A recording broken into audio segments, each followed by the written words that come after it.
Hello. Hi, everyone. Hello, and welcome to the Environmental Podcast. We are your hosts and the founders of Dandelion Branding, Court and Ob. And this is our podcast where we talk about business and sustainability, and we interview folks to learn more about their role in the transition to a more sustainable future. So, thank you so much for being here. And we are so excited to have our guest, Lilly Tench, with us today. Thank you for being here, Lilly. Thank you for having me. Yes, absolutely. So, you recently wrote a book called Good Business: How Entrepreneurs Can Use Business for Social and Environmental Change. Incredible title. We are fully on board. We would love to know more about this book and kind of what led you to writing. Sure, absolutely. Well, thank you again for having me. I really appreciate the chance to share a little bit more about what I'm doing and this book. I just so happen to have it with me. So here it is. And so this book, it's about, as you said, using business and particularly entrepreneurship for social and environmental change. And it's structured in three pieces. The first one is about business models that can be used specifically for they're best structured for focusing on environmental and social impact, and then also making money. And then there's the second section is about the different parts of a business model where impact can be integrated, from material sourcing to manufacturing to hiring and labor to voice and activism. And so there's 12 different pieces that I break down. Give an example of a company who's really doing some amazing work and really innovating in each of those pieces. And then the third is interviews with successful and social entrepreneurs and their lessons learned. Wow. I mean, so what inspired you to write this book? Uh, so I work with entrepreneurs. That is what I love doing, is supporting people who are doing this kind of work. Right now, I work at a place called the Spark Innovation Center, and it's at the University of Tennessee Research Park. And we support entrepreneurs who are creating new technologies in clean energy, materials, waste management, pretty advanced tech stuff, but also people who are doing some really game-changing things around the environment and sustainability. We have a couple carbon capture companies, several people working in energy storage, some things that could be real game changers for sustainability. And I have worked with entrepreneurs for many years in a variety of roles, and I've learned a lot from them, and the different tactics they use, particularly those who have a real social and environmental mission behind what they're doing. And through that experience, I feel like I've learned some really good strategies and tactics and kind of a structured way for thinking about using business and entrepreneurship with this kind of mission that I wanted to share and I thought could be useful to other people. And the idea for this book came, I was on vacation where lots of good ideas come from. And Always. Yeah. Vacation and showers pretty much are where I that's right. That's true. And I had an idea for the flow chart. It's right here. So it's thinking about, you have trying to decide what kind of business model would fit a particular solution you are creating, impact-based solution. And, thinking through, should this be a nonprofit? Should I structure it as a B2B social enterprise? Should I do like kind of a hybrid nonprofit for profit? So thinking of a way to kind of think through what business model makes sense for a particular social environmental issue. And that was the starting point. And then I thought, well, now I want to write about each one of those landing points on this flow chart and just build them out a little bit. Because one of them is, creative financing. And I wanted to give some examples of entrepreneurs I've seen doing some really interesting stuff there. And then it just spiraled into this surprisingly thick book here. But that's kind of where the idea for the book came around. wonderful. And I think I really want to dive into this. But before that, let's talk about what role you're playing in creating a more sustainable future. And let me just take this one moment to remind our guests and our audience here to like and subscribe. We have a new show every first and third Wednesday of the month. So make sure you subscribe so you'll get a notification for every inspiring sustainability talk that we have. Thank you so much. And Lilly, I'm really excited to hear this because I think it's going to be great. What is the role that you and the book are playing in this change, in this transition? I would say it is a role of empowering others who are creating new solutions to some of our most staggering environmental and social problems, and ideally helping them to be more successful faster, and also helping people bridge the understanding that you don't have to separate the need to make money and support yourself and your family and have fulfilling work that addresses some of these large problems in our world and that is really mission based. Those two things don't have to be separate. You don't have to work a job that doesn't pay you well and you eventually burn out and leave for something else, or you don't have to do another job during the day and do the stuff that really fulfills you in the night or the weekend. I mean, I'm not going to say what it's as simple as that. Obviously, that is still sometimes part of the process to get there. But the point being that you can really do this mission-based work in a way that can also be profitable and financially sustainable, and we should all aim for that because most of us really do care about these things and also want to have fulfilling ways to spend our time and our talent. Yeah, and that's the change we need. And we have a lot of folks on the show that every time it is specifically e-commerce or one of the, like a consumer good brand, bring this up a lot, where we talk about, well, it's great if you're on a sustainable mission and we want to be focused on that, but that's challenging because you also have to balance money, revenue, income. And so it's cool that you are directly working on that problem with people because it's a really big part of, I guess, sustainability industry, if you want to put it that way. But that's a really big thing. It is. And it's still, I mean, that idea that you can focus on mission and money at the same time is still new enough that it can feel almost uncomfortable to say. Like, it's like dirty to say you want to make money when you're talking about sustainability, or it's naive to talk about sustainability when you're talking about business. So putting them in the same sentence, in the same breath, I think is really important, and it's still, oddly enough, is still a bit new. Yeah. Do you see it changing? I think so. Yeah, I think it is. There's more and more understanding that business can be the most efficient and effective way to address these challenges, and also that businesses can be sustainable, can be mission oriented, and that there can be direct correlation with profitability, and that there is more demand from the consumer side, there's more demand from the investor side, and from the employee side as well. I think 4% of millennials say that they want to be using their talents to address a cause that they care about, and that's something that employers have to pay attention to. It's a big number, 94%. I didn't know that, actually. That's a really great statistic. Yeah, I'm not surprised. I feel that way. So I'm represented in that, I suppose. But that's really, I mean, that's good to hear. I guess, what do you think is what are some of the most impactful ways that businesses are kind of positioning their social and environmental views for this, in your perspective, I guess? Sort of, what are some of those examples?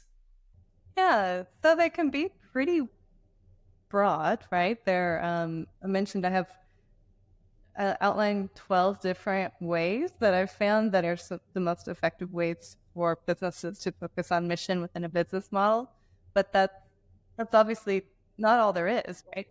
People can also be continually innovating and finding more. And I think the most effective way to do it, and like the cleanest, simplest, most straightforward way, is when a business is addressing the core of the business, their product or service is addressing a social or environmental problem. So that would be a lot of the companies that I'm working with right now are clean tech companies. So they're specifically creating something that there's two companies in our program, Sky Nano and Holocene, and they both focus on actively pulling CO2 out of the atmosphere.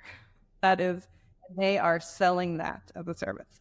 So Holocene is sucking CO2 out, and they're selling carbon credits to other companies to offset their carbon emissions. So that's a business model. It is in itself doing an environmental service, but it's also that environmental service is the thing that makes them money.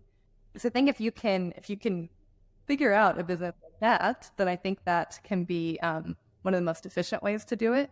But businesses who do all sorts of things can do incredibly impactful, run their business in a really impactful way. Like, some of the largest examples and leaders in this space are like Patagonia, for example, which at their core, they're creating more consumer goods and clothing, which is like not necessarily what you would associate with a sustainably minded business, but the way they go about it has been really transformational and is a leader to many different businesses in that space.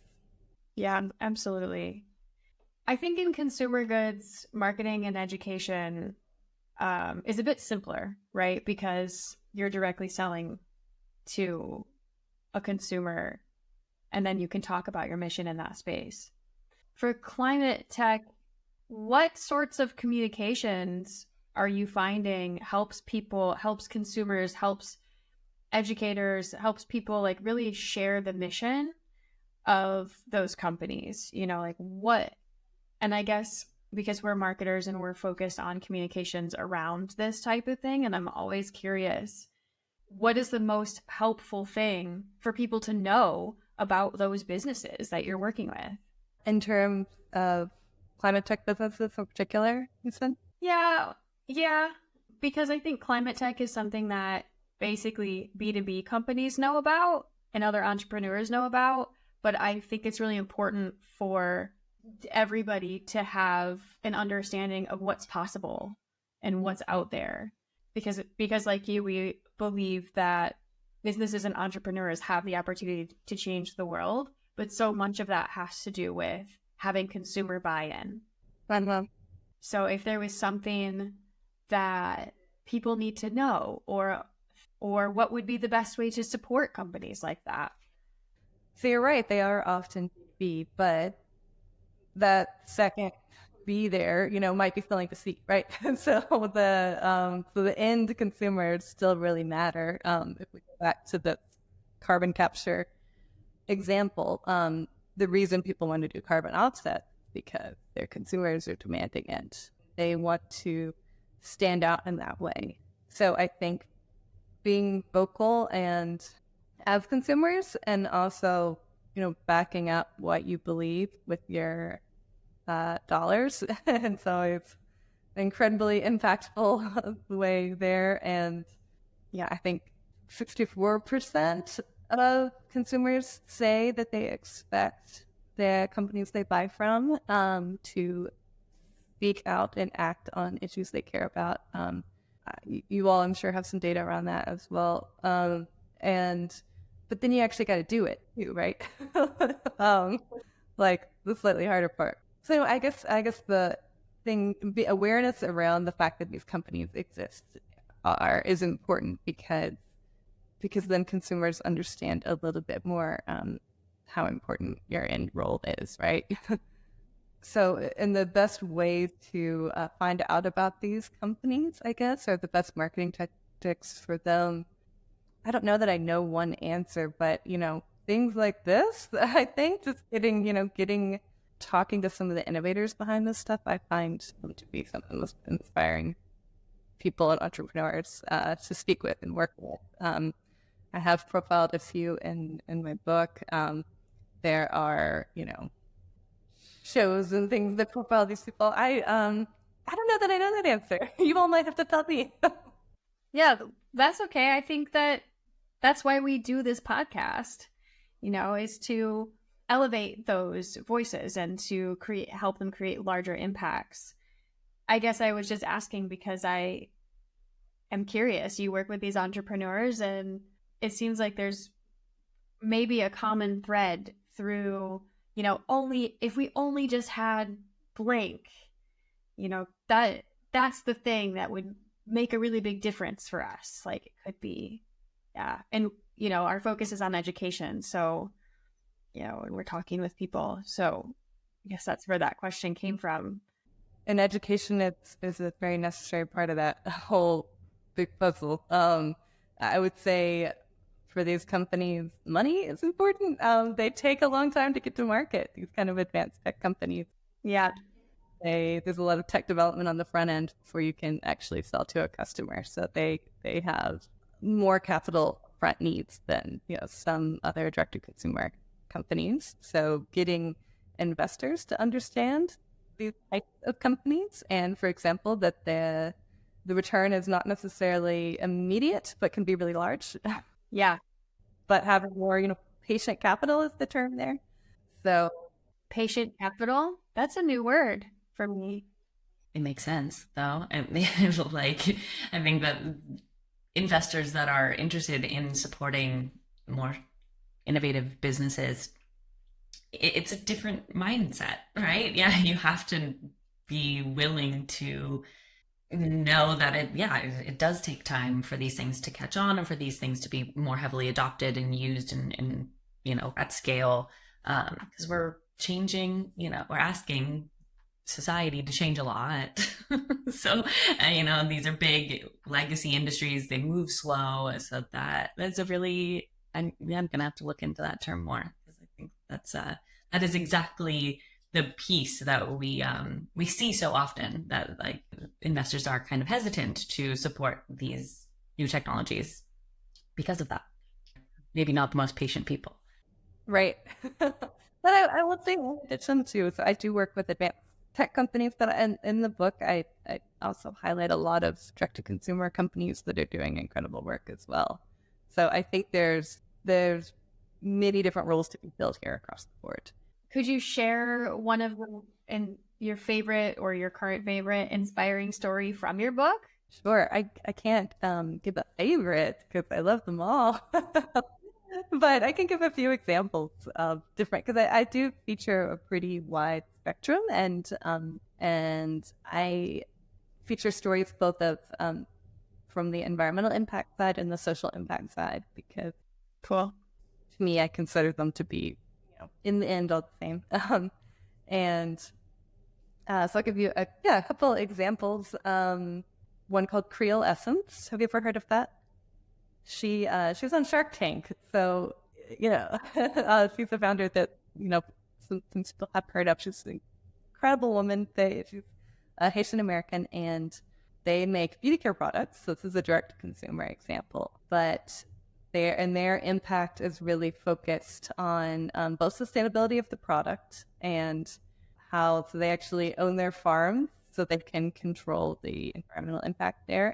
But it's also the workforce development side. So they're specifically hiring women. I think they're 90% women in their workforce, seeking, and her goal was to, create long-term change, not through charity, but through job creation, and created this business as a way to facilitate that, and pays above market rate. They're an example too of someone who integrates impact on the voice side too. So they speak out on a lot of women's issues, a lot of women's health issues. So there's one example. And then there's a company called Reviven, which I think is really interesting. And they are so you know how when your electronics die, no one's really sure what to do with them, right? And you end up stacking them up, and some area of your closet. And we all generally know they're not trash, but like what to do with them is not entirely clear. And so businesses have this too, right? Like big office buildings stack up a lot of chargers and keyboards and old computers. And so what Revivin did is they started a company to collect and refurbish these, and they give certificates back to the companies that they can use for their CSR reports on, amount of electronics recycled, and then they refurbish them and then they donate them to community groups that are trying to solve the tech gap, right, between people who have early access to technology and who don't. So they make their money in that first loop of taking these. They actually get paid and to give back the kind of data and everything, clean the data, give a report on the recycled, number of recycled electronics, all that. So that's how they make their money. And then they could technically refurbish and sell at that point, but that's where the mission comes in, and they donate it. So that's just I love companies that can like source from waste, do something, find a profitable way to get something circular going in our linear waste stream. So that's, like a really a business model innovation more than a technical innovation. I mentioned another company that was here in our incubator at the Spark Innovation Center, Sky Nano. And this is more on the advanced tech side, so they pull CO2 out of the atmosphere and then they turn it into products that can be used in batteries and tires and ink, but they're actually using it for something, so creating valuable materials out of it. They're really exciting. It's really cool. I haven't heard about that as yet. Well, they're still pretty early stage, but they also just graduated out into they now have a 20,000 square foot facility where they're doing this work here at East Tennessee. So yeah, that's incredible. Really, really exciting. So those are just a few. I've got, for every kind of key strategy that I highlight in the book, I give a different example of a company that is really embodying that. So I could go on. I've got a lot that I think are really amazing, but I'll stop there. Got to save some for folks that want to read the book for sure. So I guess if folks are interested in learning more about you or getting access to the book, how can they find you? Sure. Well, the book is in many local bookstores. It's also on Amazon and Barnes and Noble, and it's called Good Business: An Entrepreneur's Guide to Creating a Better World. And then my name is Lilly Tench, and you can also find me at lilytench.com. And you can see our show notes because we're going to put a link to the book and her website right in the show notes here so that you can keep up with Lilly. I appreciate it. Of course. That's what we're here for. Thank you so much for joining us. And thank you, everybody, for sticking around and hearing the stories about good business, how entrepreneurs can use business for social and environmental change with Lilly Tench. I hope you have a great rest of your day.